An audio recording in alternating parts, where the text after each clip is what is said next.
Siguiendo con los trabajos de las sesiones de las comisiones del Instituto y Colegio de Contadores Públicos, vamos a continuar con la Comisión de Auditoría y Contabilidad Gubernamental, la cual es presidida por el contador público certificado Jorge Julio Ortiz Blanco, a quien cedo el uso del micrófono para comenzar la sesión. Sean todos bienvenidos. Hola, muy buenas tardes a todos. El día de hoy presentaremos nuestra sesión como Comisión de Contabilidad y Auditoría Gubernamental y me permito cederle la palabra en este momento a mi compañero contador público certificado Manuel Esparza para que nos haga lectura de nuestra acta del día de hoy. Adelante, Manuel, de favor. Muy amable, Jorge. Instituto y Colegio de Contadores Públicos de Chihuahua, Comisión de Contabilidad y Auditoría Gubernamental.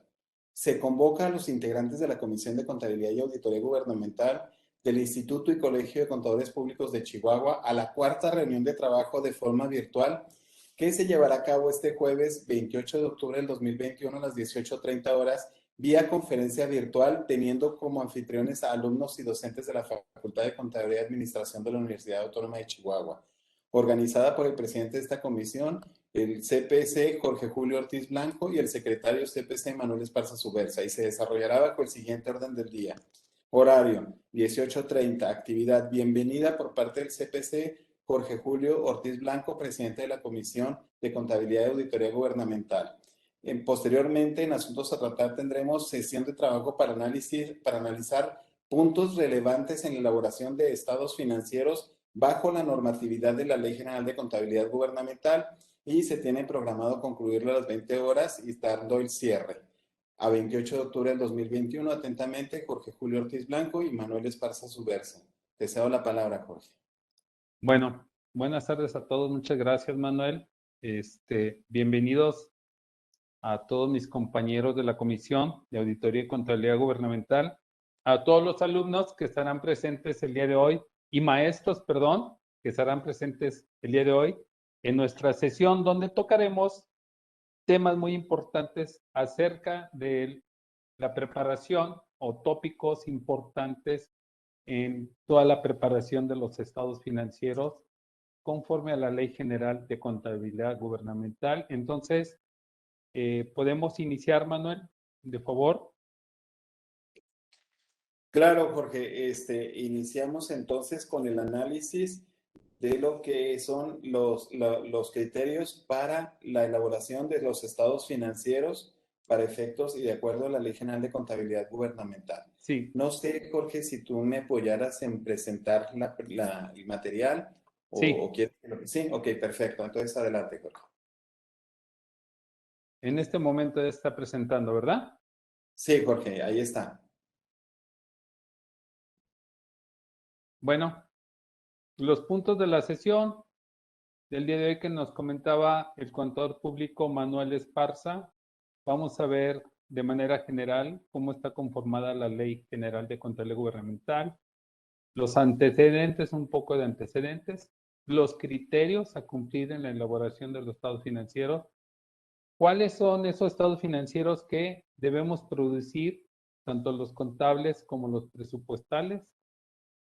El tema de las notas a los estados financieros, bastante importante. Y un punto bastante importante, consolidación de las entidades gubernamentales.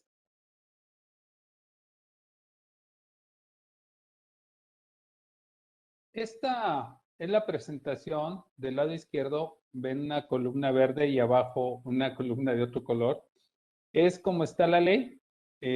La primera parte es como se publicó al 31 de diciembre del 2008. Y la segunda parte, el título quinto y título sexto, es con la reforma que se dio en el año de 2012. Dentro de lo que nos vamos a enfocar está dentro del título tercero, del título cuarto de la información financiera gubernamental y la cuenta pública, donde hablamos de la información financiera gubernamental y del contenido, ¿no? De la cuenta pública, hablando de la preparación de los estados financieros a producir, Y vamos a tocar, sí, un tema dentro del título tercero del registro patrimonial. En este sentido, me voy a pasar a un poco de los antecedentes de todo este tema de la ley, dónde estamos y hacia dónde, qué es lo que ha pasado en todos estos años que ahorita comenté. Un segundo. Bueno, por ahí, todo este tema para llegar al tema de la Ley General de Contabilidad Gubernamental, hemos tenido toda una historia desde el 2004 hasta el 2020 con la presentación o la publicación del Sistema Nacional Anticorrupción y hasta el tema por ahí también de la Ley de Disciplina Financiera. Esto inicia por allá en 2004 con la creación de la Ley General de Desarrollo Social. Desde ahí empieza todo. ¿Por qué con la creación de la Ley General de Desarrollo Social? Porque aquí ya se visoraba o ya nos decían en temas de cómo preparar y cuáles eran los contenidos de los presupuestos. Ahí era donde estábamos. Durante 2006 y 2007 también se publica la Ley Federal de Presupuesto y Responsabilidad Hacendaria y se crea un organismo independiente que estaba por ahí, que era el Consejo Nacional de Evaluación. Y bueno, también durante 2007 se publican los lineamientos generales para evaluación de fondos federales. Aquí todavía no hablábamos de la ley, sin embargo, ya se visoraban ciertas cuestiones normativas en la preparación de nuestros presupuestos, pero también se crea ese Consejo Nacional de Evaluación que a la postre es quien nos daría toda la normatividad para darle seguimiento a los presupuestos. Ok, después ya en 2008, pues viene la publicación de la Ley General de Contabilidad Gubernamental.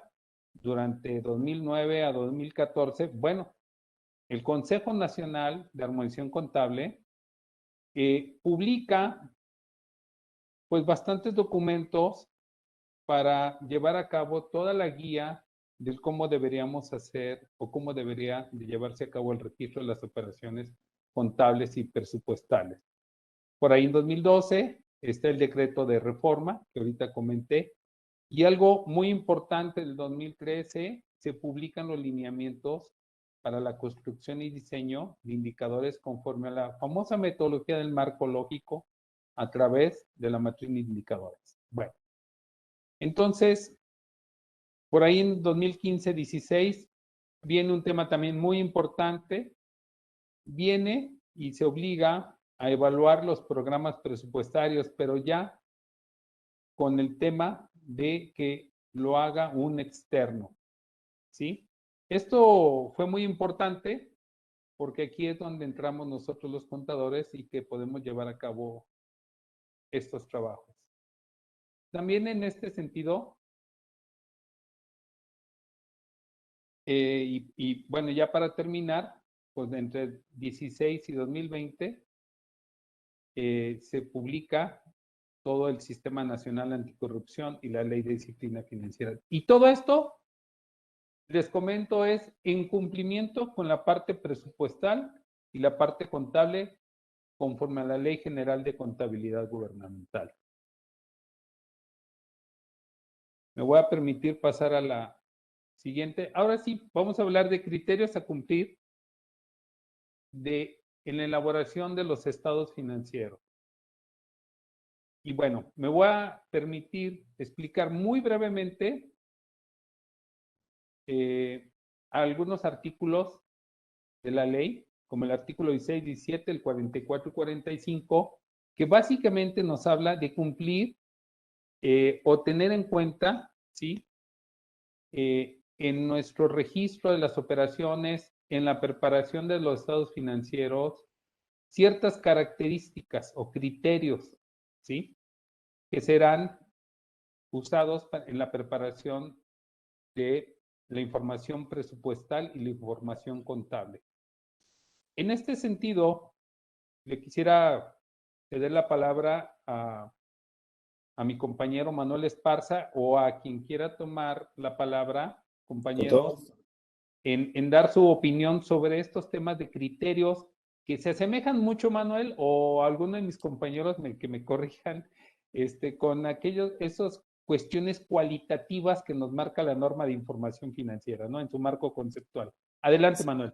Así es, Jorge. Esto está basado, aquí no hubo sorpresas. Aquí cuando se elaboraron la Ley General de Contabilidad Gubernamental, se alineó mucho, afortunadamente, a lo que eran las normas de información financiera. No hay un divorcio con las citadas normas y afortunadamente, pues sí, está basado en marco conceptual en todo lo de la serie A. Y aquí establecen cuáles son los estados financieros bueno, qué cualidades deben de tener esos estados financieros que vamos a emitir. Y nos dicen, sobre todo, que sean confiables, oportunos, comprensibles, periódicos y comparables. También establece que cada ente público será responsable de su contabilidad. Aquí no hay un tercero responsable. Cada entidad va a definir cuáles son esos estados financieros y va a ser responsable de toda la información que de ahí se genere. También dice que debe de sujetarse a criterios de utilidad, confiabilidad, relevancia, comprensibilidad y comparación. ¿Para qué? Para efectos de no saturar a la entidad, sobre todo por una cuestión de tamaños, ¿sí? Con información que no le sea útil. Y dice que esa información tiene que ser oportuna, veraz, representativa, objetiva, suficiente y con posibilidad de predicción e importancia relativa. Además, establece que deberán expresar de manera destacada en sus estados financieros los esquemas de pasivo. Muy importante para las entidades de gobierno, sobre todo en este tema, ¿sí? Para que en un momento dado sean considerados deuda pública en los términos de la normatividad aplicable. Yo creo que aquí afortunadamente no hubo sorpresas y esos son los criterios que tenían que cumplir y que están alineados con la información financiera de entidades que no son entes públicos. Ok, muy bien. Entonces aquí, Manuel, lo que podemos resumir es que todo esto no, como tú bien lo dijiste, no es ninguna sorpresa. Estamos muy asemejados al marco conceptual de nuestras normas de información financiera. Es correcto, Jorge. Ok. Bueno, me permito pasar. ¿Alguno de mis compañeros quiere hacer alguna aclaración, algún comentario?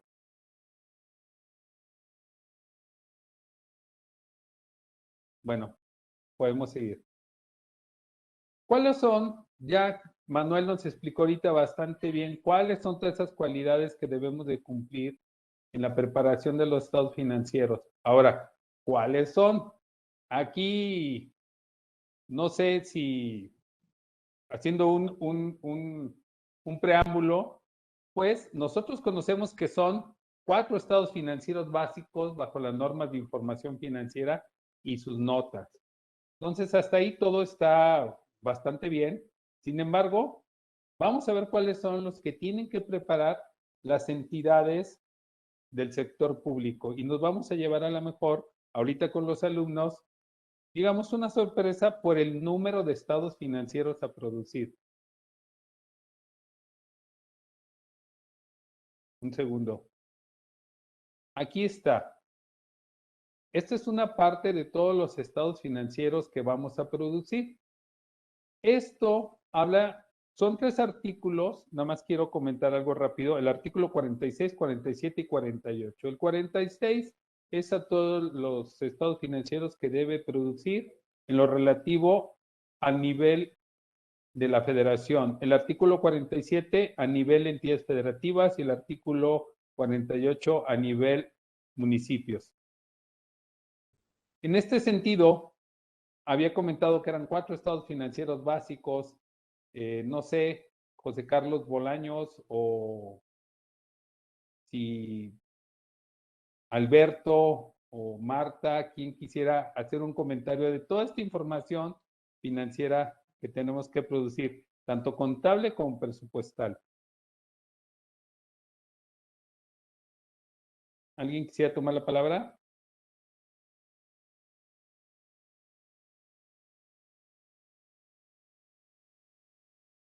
Aquí es importante, Jorge, en cuanto a la información contable, recuerden que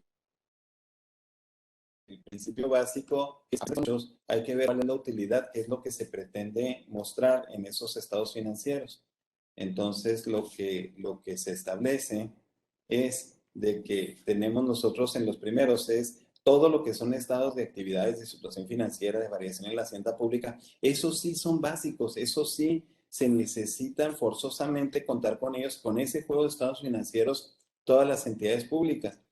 Aquí la diferencia con una contabilidad de una entidad de las que se manejan en las normas de información financiera y que manejan la contabilidad gubernamental es que todo esto va muy ligado con lo presupuestal. Es decir, no nada más es lo contable, sino también es lo presupuestal. Y es esto lo que hace más grande la lista de estados financieros que tienen que presentarse.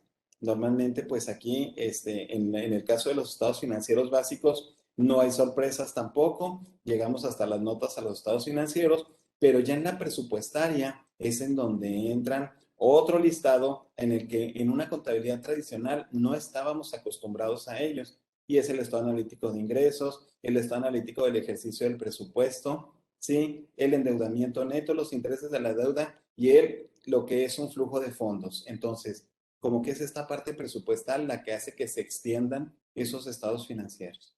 Así es. Y luego, todavía para abonar un poco, Manuel, es el ejercicio del presupuesto. Todavía no lo piden con desgloses, ¿no? Por clasificación administrativa. O sea, ¿quién se lo gasta? ¿En qué te lo gastas? ¿Sí? Y todavía nos piden otra clasificación que es la funcional, ¿no? Entonces, parte de toda esta información, como decía Manuel muy bien, tenemos donde nace toda la contabilidad, que nace desde un presupuesto, va a tener una vinculación con la contabilidad básica, como lo comentó bien Manuel, pero aquí el tema de lo que genera demasiados reportes es las clasificaciones que nos piden del presupuesto y otras cuestiones analíticas como la del activo, ¿sí? Que bien comentó Manuel. Entonces, en este sentido, la información que se genera, pues es bastante. Un segundo. Y otro tema, también aquí muy importante, todavía hay que preparar el ejercicio presupuestal conforme a una información programática. O sea, ¿en cuáles son esas áreas o proyectos que hacemos el uso del ejercicio de, de, del- de los egresos públicos, ¿no? Entonces aquí uno de los temas importantes es todos los reportes que tenemos que preparar, ¿sí? Y algo más muy importante, si vemos por aquí en el punto 3, inciso C, indicadores. Aparte que voy a reportear, aparte que voy a entregar toda esa información, es dame indicadores donde me digas si esos programas o ese ejercicio del egreso ha avanzado conforme a las metas que tiene la administración, ya sea municipal, ya sea estatal o ya sea federal.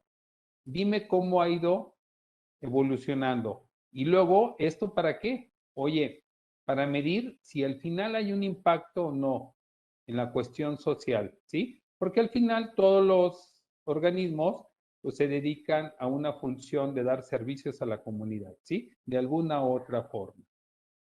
¿Ok? Pasando a un tema muy importante, igual como lo tenemos en las NIF, hablamos de supletoriedad. Hablamos de una supletoriedad en caso de que una transacción, ¿sí? O una operación o una transformación interna no esté documentada o no la encontremos por el tipo de transacción, ¿sí? Que lleva a cabo un organismo, no encontramos cómo registrarla, qué tenemos que revelar o cómo presentarla en la propia ley o en sus manuales, ¿sí? O en el manual. Bueno, también se aplica la supletoriedad. Hay una supletoriedad también al marco conceptual, ¿sí? Y en esta supletoriedad nos habla primero que debemos de ir, antes que nada, a una normatividad emitida por las unidades administrativas en materia de contabilidad gubernamental, que esta básicamente había sido muy dirigida para las entidades paraestatales. De esta hablamos que había una normatividad casi de 100 normas gubernamentales. Actualmente quedan 4 o 6 normas gubernamentales. Por la entrada en la ley, pues estas fueron quedando fuera. Pero después viene un tema muy importante, así como hablamos de las normas internacionales de información financiera, también están las normas internacionales de contabilidad, pero para el sector público, ¿sí? En este sentido, en caso de que no encontremos en la normatividad, ¿sí?, que ha sido emitida para las entidades gubernamentales o que fue emitida con anterioridad a la ley, tenemos que irnos a las normas internacionales del sector público y en caso todavía de que no encontremos ahí lo que estemos buscando para documentarlo, nos vamos a las normas de información financiera mexicana. Pero déjenles comento que el inciso B en las normas internacionales son muy vastas. Yo creo que ahí no vamos a pasar de ahí porque son como, voy a hacer un símil, como las IFRS manejan todos los temas, están siendo actualizadas año con año. De hecho, en este año están siendo modificadas ciertas normas, ¿sí? Que del sector público en temas, sobre todo, ¿saben qué? En temas de registro de salud, en temas de hospitales, en temas de cómo se maneja toda la parte presupuestal y contable en el sector salud. Por ahí hay varias iniciativas, están habiendo cambios, ¿sí? No sé si alguno de mis compañeros quisiera comentar algo. Alberto, Martín o Ciel, ¿alguien quisiera comentar algo?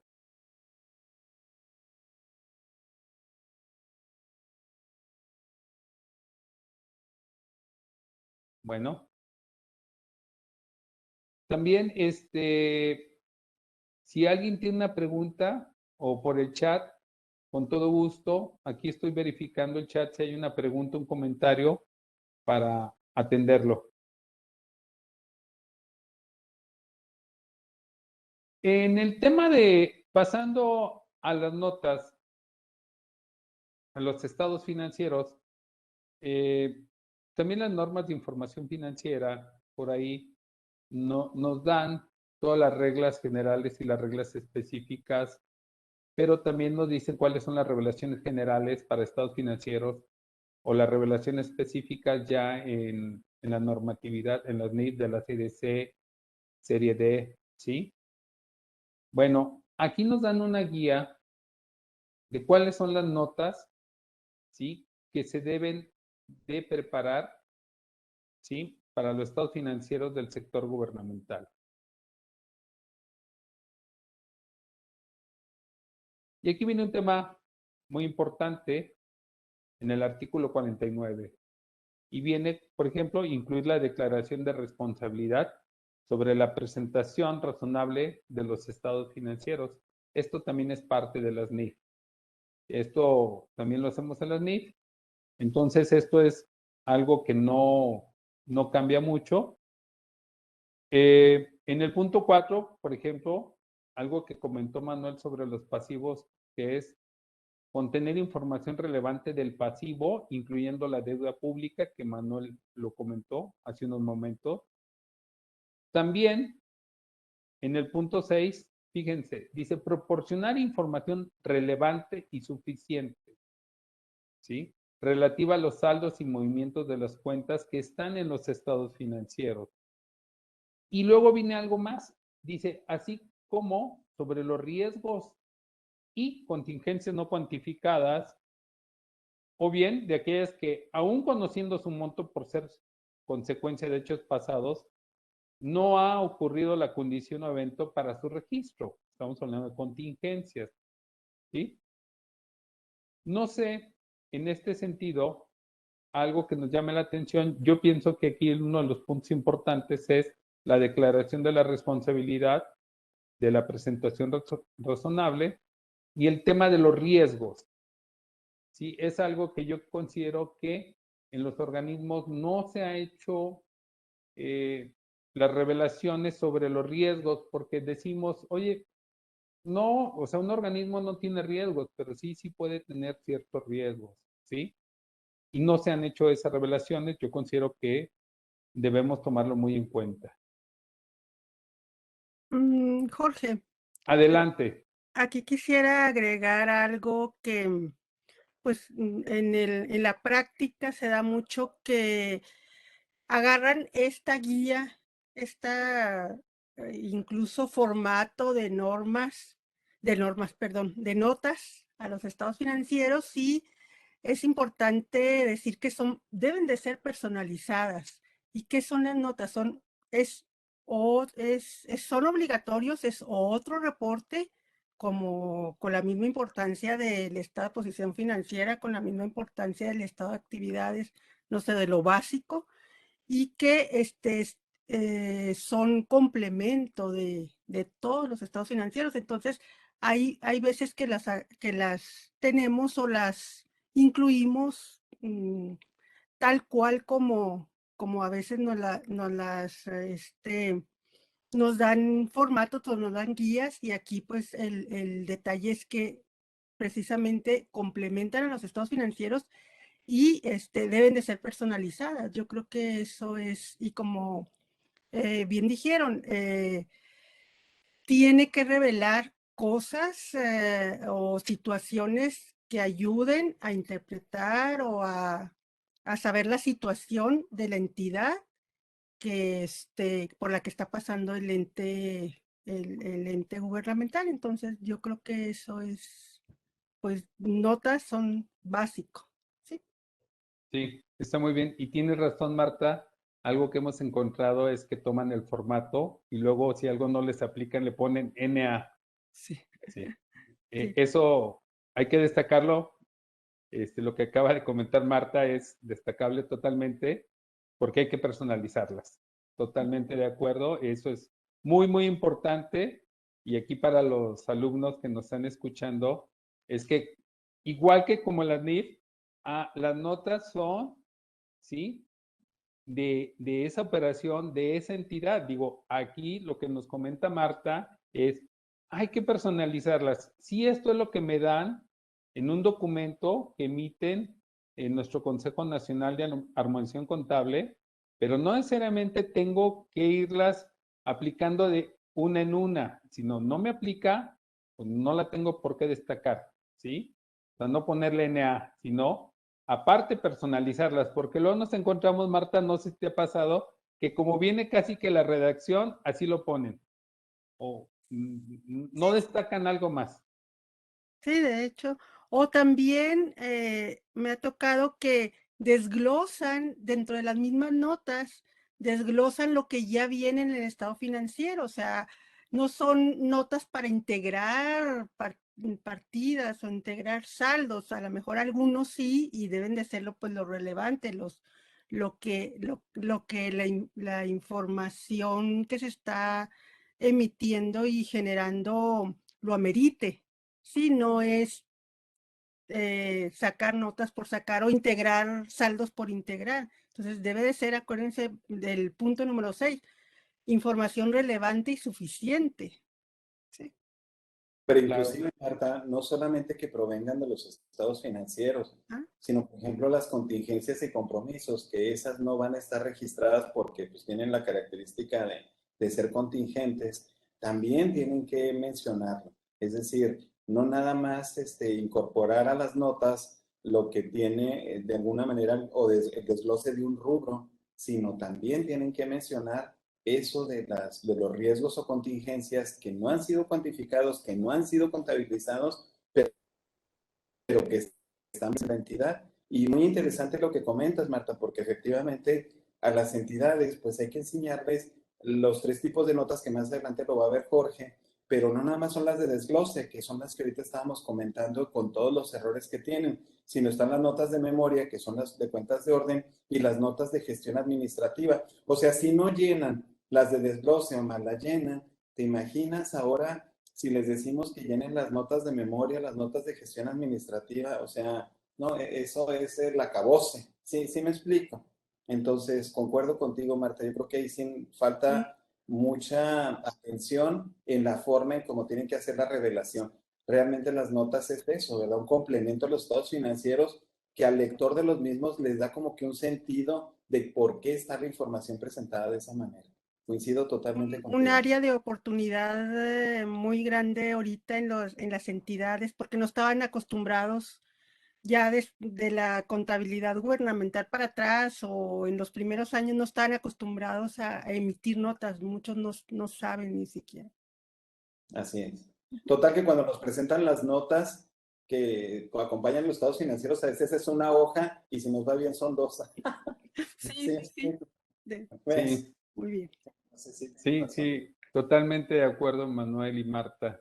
Muchas gracias por sus comentarios, pero es eso, nosotros tenemos que comentarle a los organismos cuáles son las notas que les deben de aplicar, cuáles son todos estos temas de riesgos, contingencias, para que ahora sí hagan un estado financiero totalmente robusto conforme a lo que comentaba Marta, ¿no? Lo que les aplique.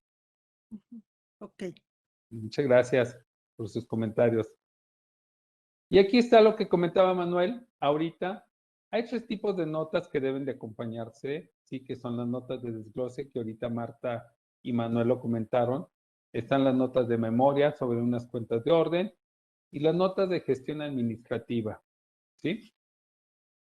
Vamos a señalar nada más algunas, digo, son bastantes, pero vamos a enfocarnos a unos temas que consideramos relevantes o importantes y me voy a permitir pasar directamente al punto 3, ¿sí? Donde dice que se elaborará de manera agrupada los derechos a recibir efectivo equivalentes. Estamos hablando como si fuera o más bien es lo de cuentas por cobrar, y bienes o servicios a recibir, ¿sí? Pero ahí nos hace una excepción, excepto de cuentas por cobrar de contribuciones o que vengan de fideicomisos, ¿no? Bueno, dice, en una desagregación por su vencimiento en días de 90 a 180 menor o igual a 365 o mayor a un año, ¿no?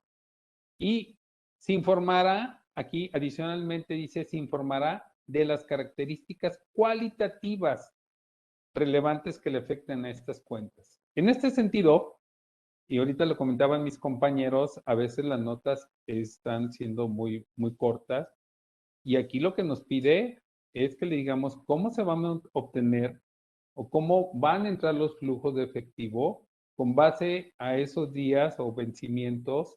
Y luego 2, dice, oye, y también cuáles son las características cualitativas que le afectan a estas cuentas. O sea, ¿qué le puede afectar a estas cuentas por cobrar, no? Y aquí podemos tener organismos del sector educativo, por ejemplo, la universidad. Podemos tener, por ejemplo, las juntas municipales de agua y saneamiento a nivel municipal. Podemos tener bastantes, ¿sí? Bastantes temas, institutos, por ejemplo, un instituto del deporte que puede tener cuentas por cobrar también, y así bastante. Entonces, hay que ir a cada uno, hay que entender cuáles son esas características que le puedan afectar a esas cuentas que tienen pendientes por recuperar. Y en el punto 4, este es un tema muy destacado. Dice que hablando de bienes disponibles para su transformación o consumo, los inventarios, se indica que en la nota se informará del sistema de costo y método de evaluación aplicados a los inventarios, ¿sí? Así como la conveniencia de su aplicación dada la naturaleza de los mismos, ¿no? Y el impacto en la información financiera por cambios en métodos y sistemas. Bueno, aquí cabe mencionar un tema que no se ha emitido por parte del Consejo Nacional que regula todo el tema del registro de las operaciones. No se ha emitido y ha estado pendiente cuál es el sistema de costeo, porque en un inicio se decía que este consejo emitirá cuál iba a ser el sistema de costeo y métodos de evaluación de inventarios. Obviamente, pues no lo va a emitir porque tenemos en los 3 niveles de gobierno y en los 3 poderes tenemos organismos descentralizados, paraestatales y todo, muy diversificadas las actividades, pues es imposible poner un solo método de costeo o de evaluación, ¿no? Sin embargo, aquí que mis compañeros me ayuden. Hemos encontrado en algunos organismos, bueno, mi experiencia ha sido que llegamos y nos dicen, no, es que yo ahí no he hecho nada porque como el Consejo Nacional de Armonización Contable, pues no ha emitido, pues yo no lo tengo o no tengo bases para hacerlo. Pero si se fijan aquí en la nota, sí nos dice, infórmame. Es que de alguna u otra forma lo estás registrando y de alguna u otra forma lo estás valuando tus inventarios para efectos de presentación en tu balance. Entonces es infórmame. Y luego recordemos que se hablaba de la supletoriedad y la supletoriedad, si nos vamos a las normas internacionales, ahí se desglosa muy bien, ¿sí? Como cuáles son los sistemas de costeo y métodos de evaluación que están permitidos, ¿sí? Bajo ese marco conceptual de normas de información financieras para el sector público. No sé aquí, compañeros, si alguien quiere hacer alguna comentario sobre este tema o que haya tenido una experiencia en este tema. Ahí en la norma internacional, Jorge, sí no está alineada todavía con los cambios que han tenido las normas, las IFRS, o sea, entonces, pero sí hay una supletoriedad, sí te dice qué sistemas sean los que utilices, e inclusive todavía habla de métodos de evaluación, aun cuando la normatividad actual menciona fórmulas de evaluación, no métodos de evaluación. Entonces, pero sí está dado por la norma internacional la forma en cómo tienes que hacer esa evaluación de este inventario. Lo que pasa es que, pues, normalmente las entidades traen formando parte de su equipo de contabilidad, a contadores muy capaces, pero que vienen de la iniciativa privada y que están acostumbrados a manejar otro tipo de entidades que no son las gubernamentales. Entonces, tratan de adaptar a esa contabilidad la nueva contabilidad gubernamental que ellos tienen, y es ahí donde hay un choque. Entonces, hablando de las áreas de oportunidad que ahorita comentaba Marta, pues yo creo que esa área de oportunidad se tiene ahora precisamente con esta nueva administración que está entrando. O sea, hay que ilustrarla y decirle de la manera en cómo tienen que actuar. Sí me explico. Porque desafortunadamente también hemos visto que se carecen a veces de manuales o de algún instructivo que diga al nuevo personal cómo hagan los registros o cómo se vienen de los registros. Y ahorita hablaba Marta precisamente también de temas ya inclusive que podrían ser torales, lo dejó entrever, no lo dijo de manera directa, pero sobre todo los momentos contables, recordando que los momentos contables para efectos del presupuesto y del sector gobierno son completamente diferentes a los momentos de devengación que habla la norma de información financiera. Entonces, yo considero que sí, ahorita sí es todo un tema, no nada más en inventario, sino en prácticamente todos los rubros que estemos nosotros revisando. Sí. Sí, deberían conseguirse contadores de sector gobierno como los que egresan precisamente de la facultad. Sí, claro. Ellos sí saben lo que tienen que hacer. Sí, y comentas algo bien importante, fíjate, y es que lo comentaba que estas normas del sector público están siendo revisadas porque ya ves que tenemos ahorita bajo la NIF el famoso boletín, o bueno, digo, la NIF D5 de arrendamientos, y la que está en el sector público internacional está sobre la base anterior que teníamos. Entonces, sí, también tomar en cuenta lo que acaba de comentar Manuel, porque hay una base en este tema, la ley, que también lo comenta en la ley, que dice que se basará en las mejores prácticas nacionales e internacionales. Entonces es muy importante lo que acaba de comentar Manuel. Hay otras notas también, resaltando un poco, aquí también nos habla del método de depreciación, tasas aplicadas, el punto 8 y los criterios de aplicación de los mismos.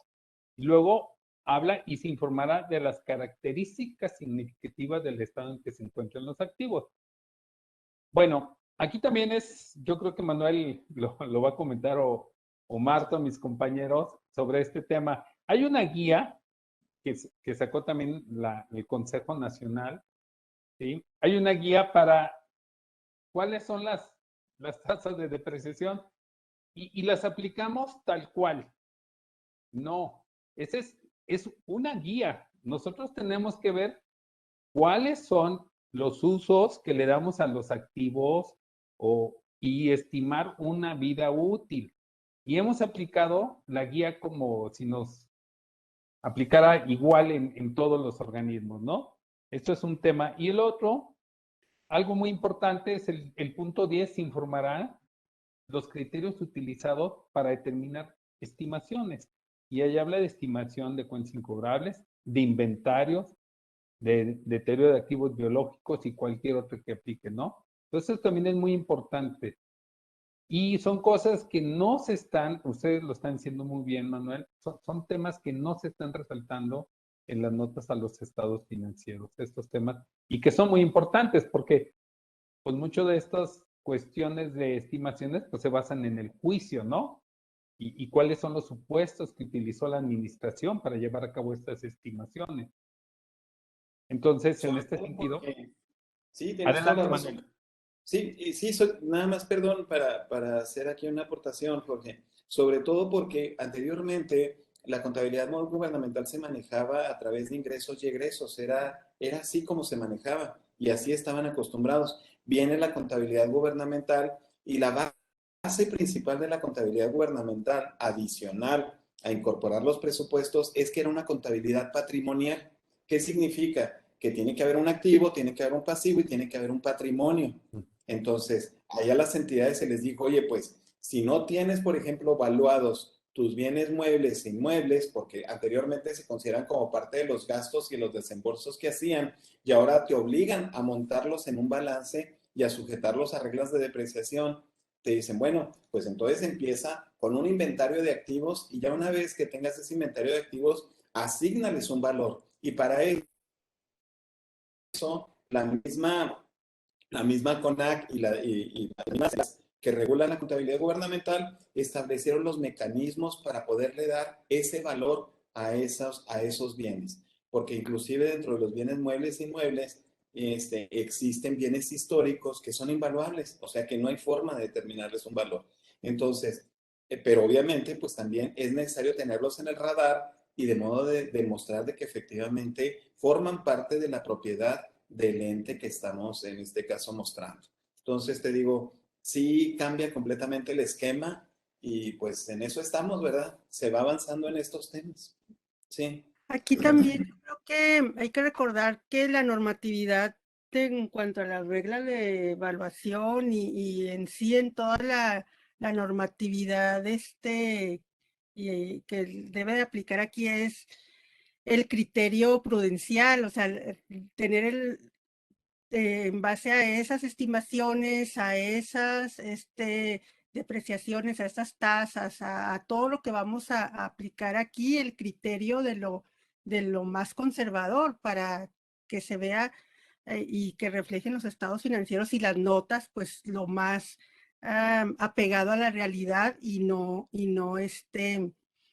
sobrevaluar activos o inflar números, ¿sí? Entonces, si en todos los renglones pues, se tendría que ver aplicar ese criterio.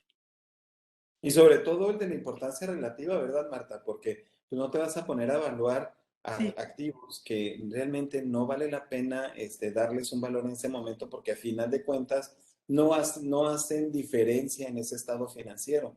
Entonces, tal y como ahorita lo comentaste, nos tenemos que ir a lo verdaderamente importante, a lo que materialmente es importante, ¿sí? No andar valuando sillas o escritorios, en fin, o sea, no ese tipo de cosas. ¿Sí? Entonces te digo, sí es conveniente que al momento de hacer esa evaluación, sí nos vayamos a lo que ahorita tú bien comentaste, que nos fuéramos exactamente a lo verdaderamente importante, ¿sí? Que le diéramos preferencia a lo de que hubiera materialidad, ¿sí? Sí, muy bien.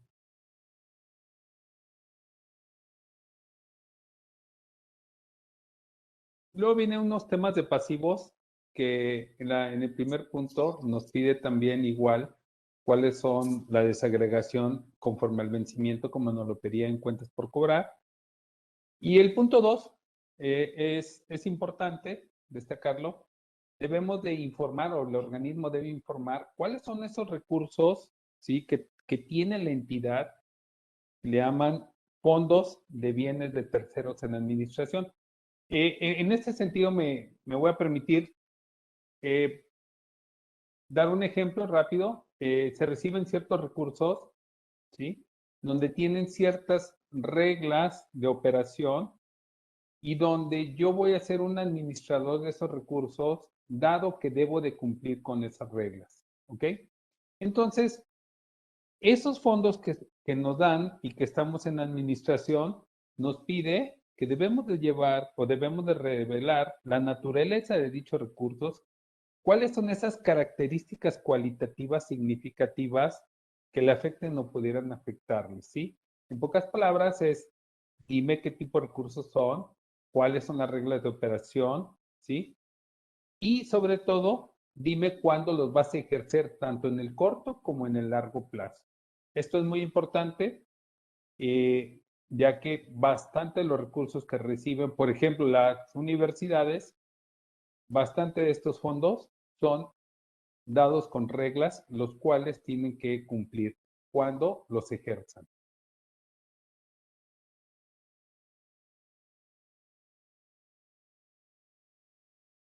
Me voy a pasar a estas notas. Yo creo que estas notas son a las notas ya del flujo de efectivo. Y aquí nada más destacar,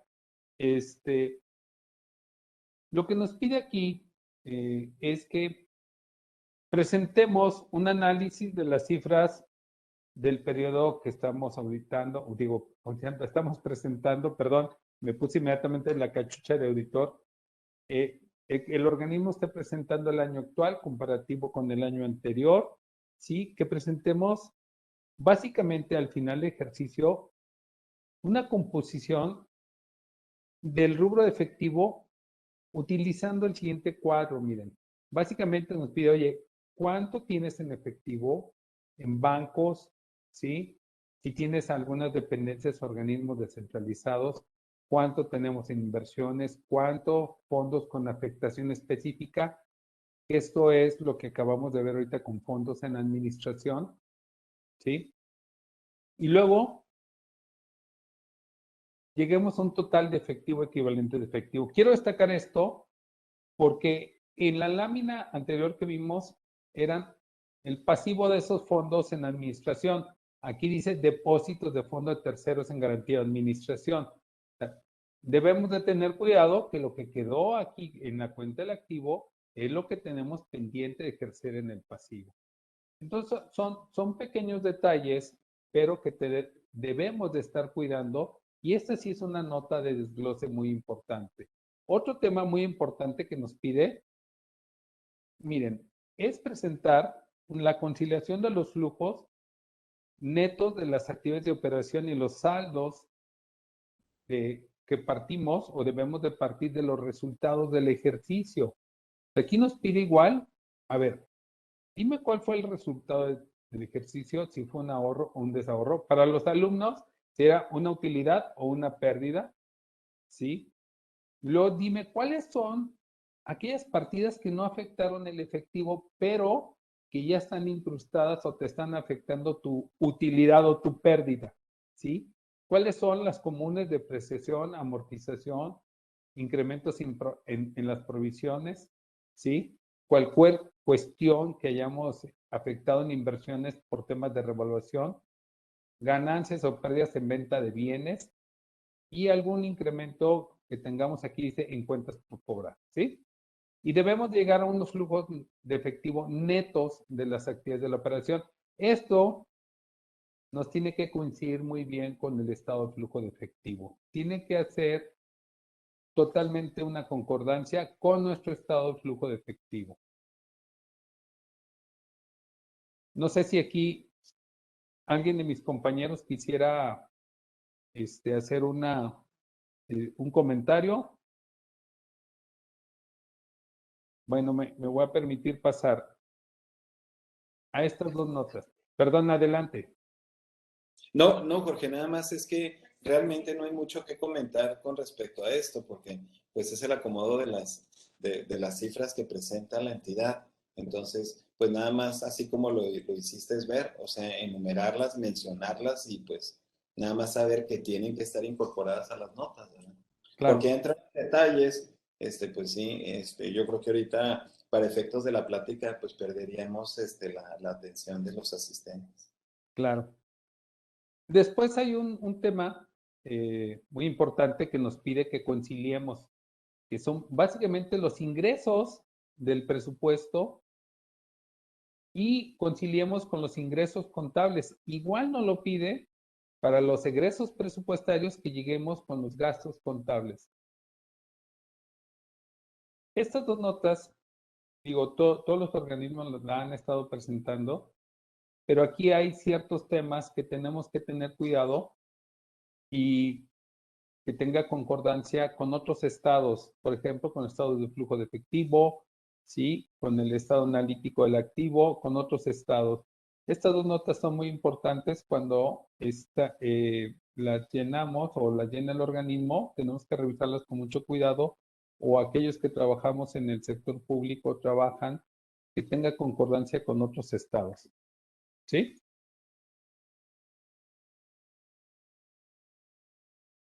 Me voy a permitir pasar a esto. Aquí hay unas notas que considero muy importantes, sobre todo el punto 3, el punto 2 y punto 3, pero me voy a enfocar al 3, los contratos firmados de construcciones por tipo de contrato. Si vemos lo que nos pide aquí, nos está pidiendo de alguna forma que le digamos cuáles fueron los contratos, ¿sí? Que fueron firmados, que están vigentes por tipo de contrato, ¿sí? Los montos, si fue por licitación, si fue por adjudicación, si fue por invitación, todas esas características, ¿sí? Y cuáles son los contratos que fueron firmados en el periodo o en el ejercicio y cuáles son esos contratos que quedaron vigentes o que vienen vigentes de años anteriores y que continuarán en el futuro, ¿sí? Por cuestiones que sean de obra pública, por un tipo de servicio. Esto es muy importante. Hemos escuchado bastantes temas acerca de los contratos que se llevan a cabo en las entidades gubernamentales. Es muy importante que nosotros levantemos la mano y digamos, hay que incluir esta nota. Si el organismo no lo está haciendo o la entidad en la que estamos no lo está haciendo, levantemos la mano y debemos de presionar un poco, por decirlo de alguna forma, a que se incluyan. Porque luego aquí es donde hay muchos temas, mucho tema en cuanto a posibles críticas o cualquier situación de que no se transparentan los contratos. Entonces, es un buen punto para transparentar todo el tipo de contratos que tenemos.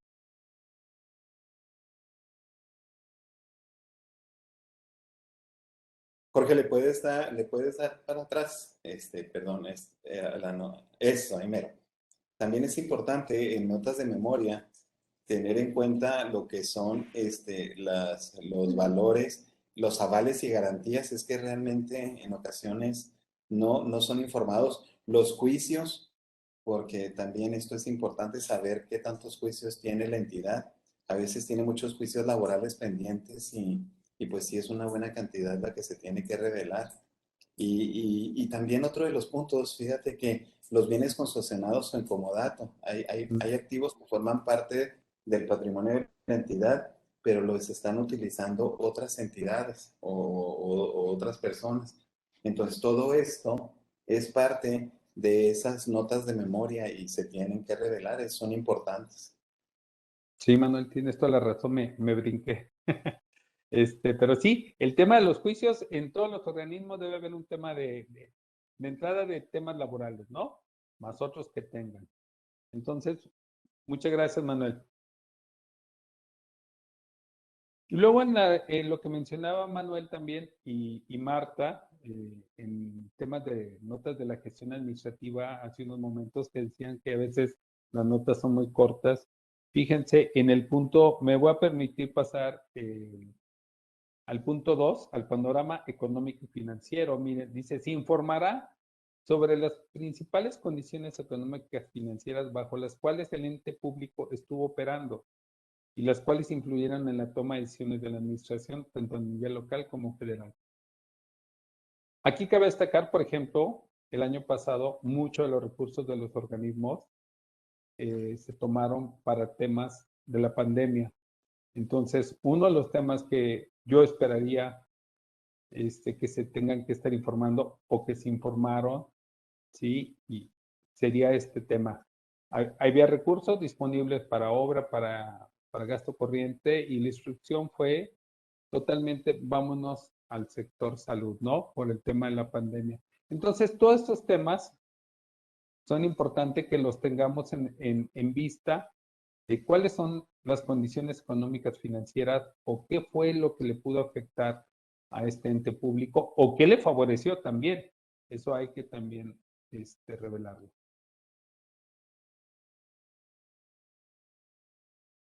Marta, no sé si quieras a comentar algo o alguien de mis compañeros. Vas bien, Jorge. Sí, yo creo que aquí ese tema de revelar la situación por la que ha pasado o la que pasaron las entidades es importante y, por ejemplo, la restricción y las reglas, por ejemplo, el estado de Chihuahua, poniéndonos aquí de ejemplo, todas las reglas de austeridad, bueno, y a nivel federal también, todo eso se tendría que estar revelando precisamente porque en base a eso se toman decisiones de si se abren plazas, si no se abren plazas, si se bajó, podemos a la hora de estar comparando cifras de estados financieros o de los mismos reportes que estamos emitiendo, tenemos que pues justificar y bueno, no justificar, más bien revelar por qué podemos tener algunos renglones importantes o con variaciones entre un ejercicio a otro, un periodo a otro. Entonces, eso sería pues básico para estas notas y si se dan cuenta, pues esto pasa en todas las entidades y no tener una nota de estas en estos reportes, pues es omisión pues importante para el lector, para la toma de decisiones, para la hora de la consolidación de la información y ver a la entidad como un todo. Gracias, Marta. Sí. Muchas gracias. Jorge, si me permites. Sí, adelante, Martín. Buenas tardes. Con respecto al comentario que hace un momento hacía Marta, ahí toma aún más la relevancia de que las notas deben de ser personalizadas. Es de llamar la atención si en algún momento tienen la oportunidad de revisar en el portal de transparencia de la Secretaría de Hacienda, donde publican las cuentas públicas, es de llamar la atención el número de errores que están plasmados en las notas a los estados financieros, justamente porque no se personalizan. Y lo más impresionante es que quienes son los usuarios de la información financiera, las autoridades gubernamentales, aun cuando estén plasmados los acontecimientos, con el caso de la pandemia, los resultados de la pandemia, el no cumplir con los indicadores y las metas establecidas, pues se tiene que revelar aquí las causas por las que no fueron alcanzados, y muchos de los entes públicos que hacemos notas a los estados financieros, cuando tomamos modelos de notas que aplica para todos, no quiere decir que todos pongamos la misma información, es una plantilla nada más. Ahí toma la relevancia de que las notas tienen que ser preparadas conforme a los hechos que estuvo viviendo cada ente público. Muchas gracias, Martín.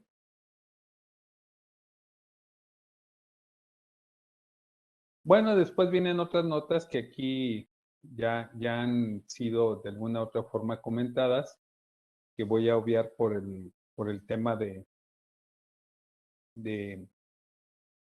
tiempo, ¿sí?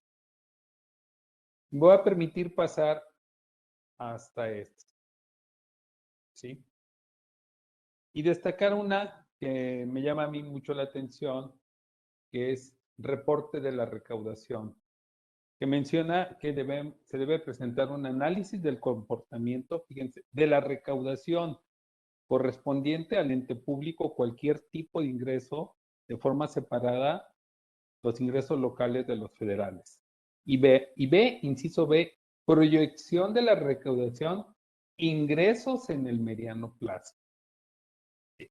Este tema es de llamar la atención. Yo no lo he visto que lo revelen y debería tener un efecto importante. Recordemos que también por ahí, compañeros, en la ley de disciplina financiera, pues nos piden de alguna forma un horizonte, ¿sí? De cómo se van a comportar el tema económico de la entidad en al menos 5 años, ¿sí? No sé si alguien quisiera comentar algo de este tema. Bueno, otro tema muy importante, fíjense, el punto 12, informar tanto al ente público como cualquier transacción realizada, informar, sí, tanto del ente público como cualquier transacción realizada que haya sido sujeta a una calificación crediticia. Aquí es muy importante, por ejemplo, los municipios y los estados luego tienen ciertas calificaciones. No sé si quisieran comentar algo, de favor.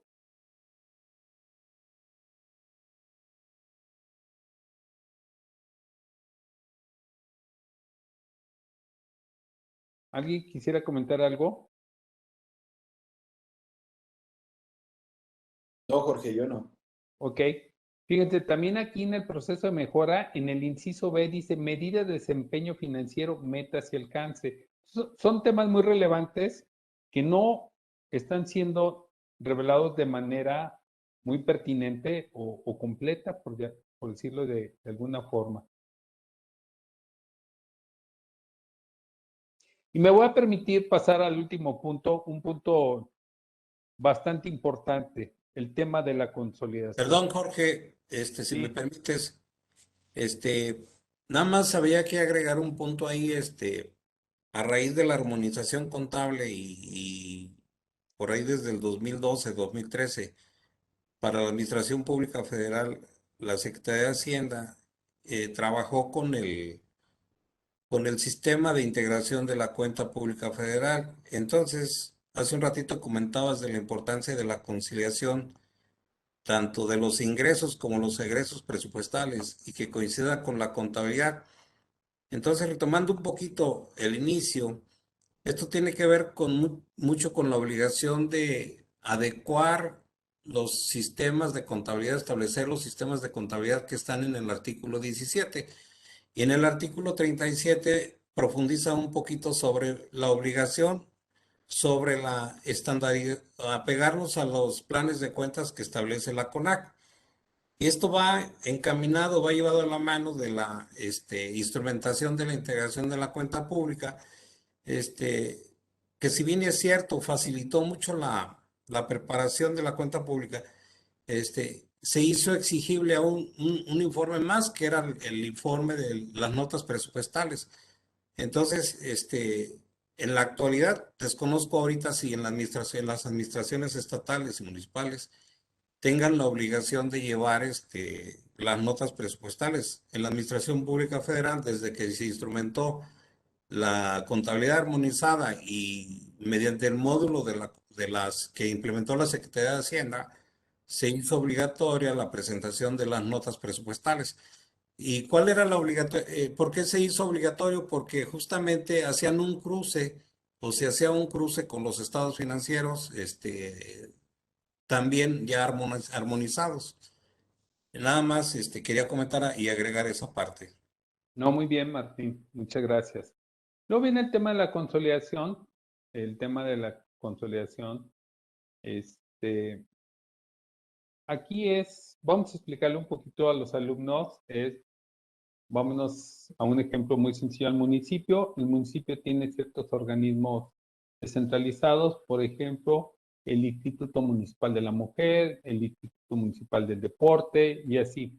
Bueno, ellos llevan por aparte su contabilidad, llevan por aparte su operación, y aquí lo que nos pide este documento es que todas esas entidades que llevan su contabilidad, tanto contable como presupuestal por separado, deban de ser sumados, ¿sí?, al municipio, pero para esto hay reglas, ¿sí?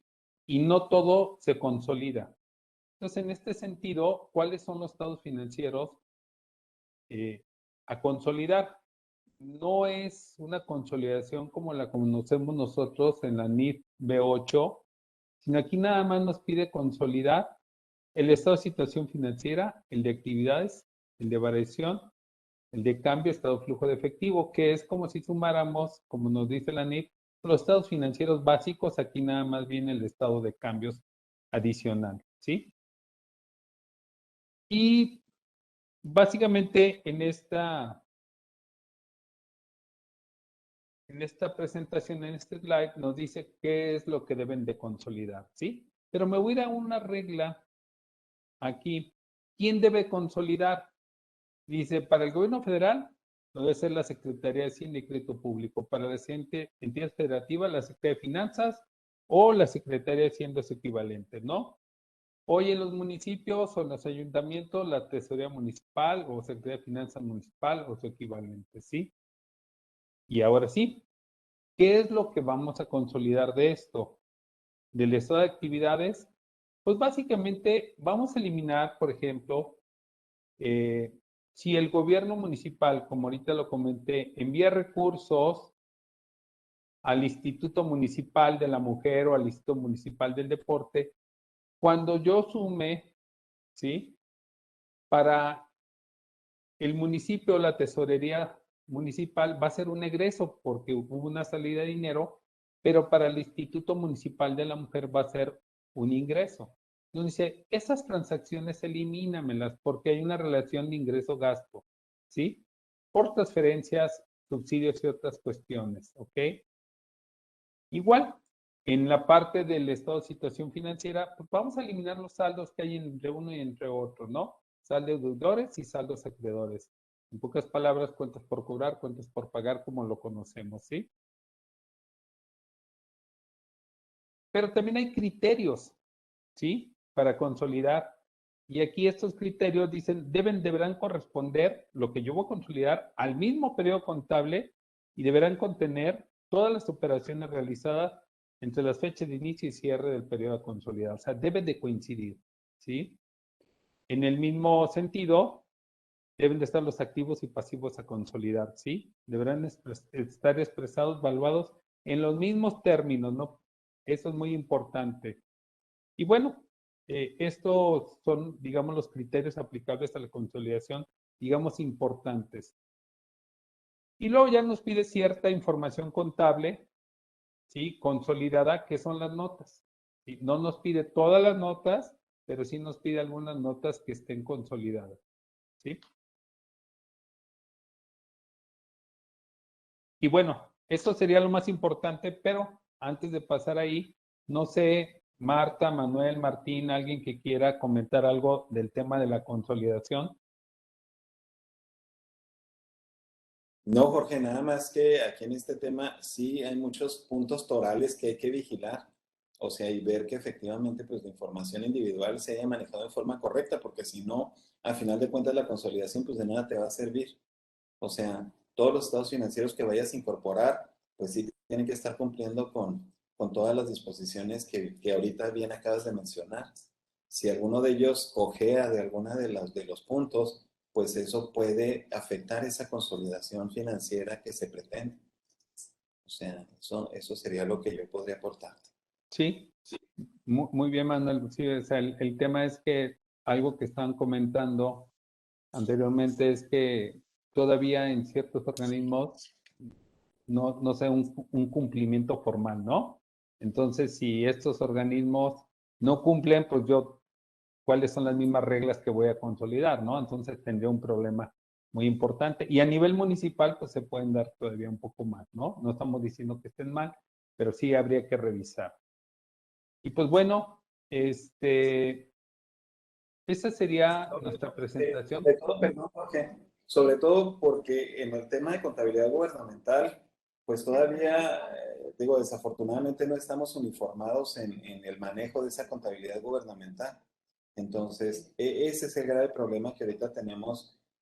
Hay estados que ya se han alineado, pero desafortunadamente pues, se cuentan con los dedos de una mano. ¿Sí me explico? O sea, todavía, en el caso de que el estado de Chihuahua, pues todavía nos falta un camino por recorrer para lograr esa uniformidad.